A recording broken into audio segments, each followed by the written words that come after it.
Hey there, it's Joseph, and welcome to the YouTube channel dedicated to San Miguel de Allende secrets. Today we're going to be talking about going out in style with mausoleums, what ones are popular here in town, and why their popularity decreased. If you need further information, in the box below, there's links to various websites, including one that'll take you out to Amazon.com that has all 12 of the best-selling books for sale in the San Miguel de Allende Secrets book series. In the Guadalupe Cemetery, 3 rows in, you're going to come to a huge mausoleum, and it's set aside for the oratorio priest here in town. The oratorio priests are twofold unique.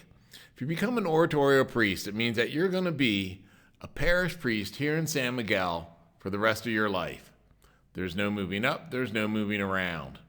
So, consequently, an oratorio will never be a bishop or a pope or anything like that.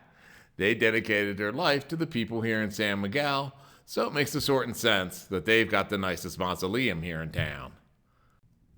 Mausoleums hit their zenith in the late 1800s, early 1900s, when robber barons and entertainers and politicians all vied for the best real estate and cemetery, complete with these little houses. And what spurred all this interest in a grand death chamber? It was the increased interest in the Taj Mahal, along with Pompeii and the pyramids in Egypt. It became vogue to have a really nice final resting place.